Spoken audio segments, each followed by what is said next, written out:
ಚನ್ನರಾಯಪಟ್ಟಣದ್ದು ಬಹಳ ಸರಳ ಸಮಸ್ಯೆ, ಸಂಕೀರ್ಣ ಪರಿಹಾರ. ಸರಳ ಸಮಸ್ಯೆ ಇದು ಕಣ್ಮುಂದಿದೆ, ಇದೇನು ದೊಡ್ಡ ವಿಚಾರಣೆ ಅಲ್ಲೇ ಅಲ್ಲ. ಯಾಕಂದ್ರೆ ಇದ್ರ ಬಗ್ಗೆ ಆಲ್ರೆಡಿ ಕ್ಲಿಯರ್ ಕಟ್ ಆಗಿ ನೀತಿ ಇದೆ. ಅದು ನಮ್ಮ ರಾಜ್ಯದಲ್ಲಿ ಕಾಂಗ್ರೆಸ್ ಸರ್ಕಾರ ಅಧಿಕಾರದಲ್ಲಿದೆ.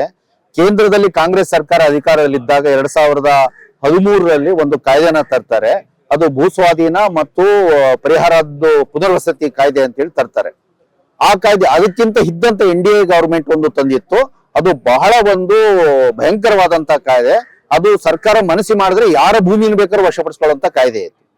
ಅದರ ವಿರುದ್ಧ ಇಡೀ ದೇಶಾದ್ಯಂತ ಹೋರಾಟಗಳು ನಡೆದವು.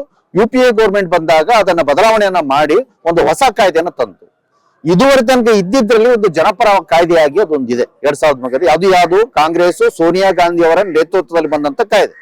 ಆ ಕಾಯ್ದೆ ಹೇಳುವಂತ ವಿಚಾರ ಏನಪ್ಪಾ ಅಂತ ಹೇಳಿದ್ರೆ, ಯಾವ್ದಾದ್ರು ಒಂದು ಭೂಮಿ ನೀವು ವಶಪಡಿಸ್ಕೊಳಕ್ ಹೋದಾಗ ಅದರಲ್ಲಿ 80% ಜನ ಒಪ್ಪಿಗೆ ಸೂಚಿಸಿದರೆ ಮಾತ್ರ ವಶಪಡಿಸಿಕೊಳ್ಳಲು ಸಾಧ್ಯ. 80% ಜನ ಒಪ್ಪಿಗೆ ಸೂಚಿಸಿದ್ರೆ ಅದರ ಅರ್ಥ ಏನಪ್ಪಾ ಅಂದ್ರೆ 25% ಜನ ವಿರೋಧ ಮಾಡಿದರೂ ಕೂಡ ವಶಪಡಿಸ್ಕೊಳಕ್ಕಾಗಲ್ಲ ಆ ಕಾಯ್ದೆ ಹೇಳುವಂತದ್ದು.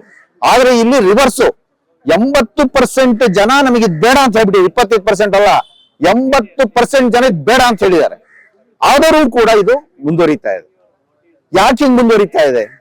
ಯಾಕೆ ಮುಂದುವರಿತಿದೆ ಅಂತ ಹೇಳಿದ್ರೆ, ಈ ಭೂಮಿ ಏನಿದೆಯಲ್ಲ, ಈಗ ಕೈಗಾರಿಕೆಗಳು ಬೆಳಿಬೇಕು. ಕೈಗಾರಿಕೆಗಳು ಬೆಳೆದ್ರೆ ಬಾಗಲಕೋಟಲ್ಲಿ ಮಾಡ್ಬೋದಲ್ಲ, ನಮ್ಮ MB ಪಾಟೀಲ್ ಕ್ಷೇತ್ರದಲ್ಲೇ ಮಾಡ್ಬೋದಲ್ಲ, ಬೇರೆ ಕ್ಷೇತ್ರದಲ್ಲಿ ಕೋಲಾರದಲ್ಲಿ ಮಾಡಬಹುದು, ಸಾರಿ ದೂರದ ಚಾಮರಾಜನಗರದಲ್ಲಿ ನಮ್ದು ಮಾಡಬಹುದಲ್ಲ, ಉತ್ತರ ಕನ್ನಡದಲ್ಲಿ ಮಾಡಬಹುದಲ್ಲ. ಇಲ್ಲ, ಅವ್ರಿಗೆ ಇಲ್ಲೇ ಬೇಕಾಗಿದೆ. ಯಾಕೆ ಬೇಕಾಗಿದೆ ಅಂತ ಹೇಳಿದ್ರೆ, ಇದೊಂದು ರಿಯಲ್ ಎಸ್ಟೇಟ್ ದಂಧೆ. ಇದೆಲ್ಲ ಮಾಡಿ ಕೈಗಾರಿಕೆ ಡೆವಲಪ್ಮೆಂಟ್ ಅಲ್ಲ. ಬರೀ ಸರ್ಕಾರದ ನಮ್ಮ ಸಾರ್ವಜನಿಕರ ಜನರ ಭೂಮಿಯನ್ನ ಕಸ್ಕೊಂಡು ಬರೀ ಅದನ್ನ ಇವರು ಹಣ ಇಟ್ಟರೆ ಸಾಕು, ಒಂದು ಕಂಪನಿ ಗಳಿಸಬೇಕಾಗಿರುವಷ್ಟು ಹಣ ಬರ್ತದೆ. ಆ ಹಣನ ತಗೊಂಡು ಬೇರೆ ಡೈವರ್ಟ್ ಮಾಡಿದ್ರೆ ಸಾಕು, ಕೋಟ್ಯಾಂತರ ಲಾಭ ಮಾಡಬಹುದು. ಇದು ಟೋಟಲ್ ರಿಯಲ್ ಎಸ್ಟೇಟ್ ಮಾಫಿಯಾ ಇದು. ಅವರಿಗೆ ಇದು ಈ ಭೂಮಿ ಏನಿದೆ, ಇದು ಬಂಗಾರದ ಭೂಮಿ ಅಲ್ಲ, ಇದು ವಜ್ರದ ಭೂಮಿ, ವಜ್ರದ ಬೆಲೆ ಬಾಳುವಂತ ಭೂಮಿ. ಅದನ್ನ ಪುಕ್ಕಟಾಗಿ ಇವರು ವಶಪಡಿಸ್ಕೊಂಡು ಇವ್ರು ಕೊಡ್ಬೇಕು ಅಂತ ಒಂದು ಮಾಫಿಯಾ ಇದು ಬರ್ತಿದೆ. MB ಪಾಟೀಲ್ ಇಂಥ ರಿಯಲ್ ಎಸ್ಟೇಟ್ ಮಾಫಿಯಾ ಕಿಂಗ್ ಆಗಿ ಪರಿವರ್ತನೆ ಹೊಂದಿದ್ದಾರೆ. ಸೊ ಇವರು ಅಷ್ಟು ಸುಲಭವಾಗಿ ಜಾರಿ ಮಾಡಕ್ ಬಿಡಲ್ಲ. ಸಿದ್ದರಾಮಯ್ಯ ಮನ್ಸು ಒಂದ್ ಕಡೆ ಇರ್ತದೆ, MB ಪಾಟೀಲ್ ಮನ್ಸು ಒಂದಿರ್ತದೆ. ಅವಾಗ ನಮ್ಗೆ ಕೇಳ್ತಿರುವಂತದ್ದು ಹೈಕಮಾಂಡೇ ನಮಗೆ ಮೇನ್ ಪ್ರಶ್ನೆ.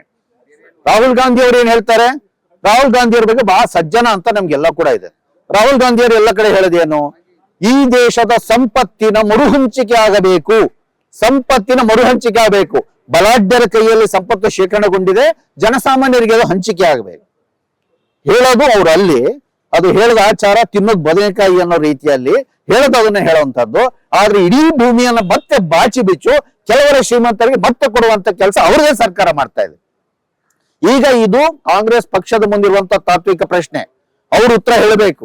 ಹಂಗಿದ್ರೆ ಅವ್ರು ತಂದಂತ 2013ರ UPA ಕಾಯ್ದೆ ತಪ್ಪ, ಹಂಗಿರು ಒಪ್ಪನಾಗ ಅವ್ರು ಹೇಳಿ, ನಾವು ತಪ್ಪಾಗಿ ತಂದ್ಬಿಟ್ಟಿವಿ ಸ್ವಾಮಿ, ಅದನ್ನ ಜಾರಿ ಮಾಡಕ್ಕಾಗಲ್ಲ ಅಂತ ಹೇಳಿ. ರಾಹುಲ್ ಗಾಂಧಿ ಅವ್ರು ಬಂದು ಹೇಳ್ಬಿಡ್ಲಿ, ಇಲ್ಲ ಇಲ್ಲ ನಾವು ಏನು ಸಂಪತ್ತಿನ ಮರುಹಂಚಿಕೆ ಅಂತ ನಾವು ಹೇಳಿದ್ವಲ್ಲ, ಅದು ಹಂಗೆಲ್ಲ ಆಗಲ್ಲ. ಇವತ್ತು ಅಭಿವೃದ್ಧಿ ಆಗ್ಬೇಕು ಅಂತ ಹೇಳಿದ್ರೆ ಎಲ್ಲ ಸಂಪತ್ತನ್ನು ತಗೊಂಡು ಇವ್ರಿಗೆ ಕೊಡಬೇಕು, ಅವ್ರು ಡೆವಲಪ್ ಮಾಡ್ತಾರೆ, ಅವ್ರು ಕೊಡುವಂತ ಭಿಕ್ಷೆಯಲ್ಲಿ ನಾವೆಲ್ಲ ಬಡ ಜನರು ಬದುಕಬೇಕು ಅಂತ ಅವ್ರು ಹೇಳಿ. ಈ ಪ್ರಶ್ನೆ ಇವತ್ತು ಬರೀ ಸಿದ್ದರಾಮಯ್ಯ ಅವ್ರ ಮುಂದೆ ಇಲ್ಲ, ರಾಹುಲ್ ಗಾಂಧಿ ಅವ್ರ ಮುಂದೆ ಇದೆ. ನಾವು ಈ ಹೋರಾಟ ನಿಲ್ಲೋದಿಲ್ಲ. ಇದು ಎಲ್ಲಾ ಲೆವೆಲ್ಗೂ ಹೋಗ್ತದೆ. ಇದು ಯಾವ ರೀತಿ ಕೊಡ್ತಾರೆ ಅಂತ ದೊಡ್ಡ ಒಂದು ತಾತ್ವಿಕ ಸಂಘರ್ಷ ನಡೆಯಲಿದೆ ಇದ್ರೊಳಗೆ ಈ ಕರ್ನಾಟಕ.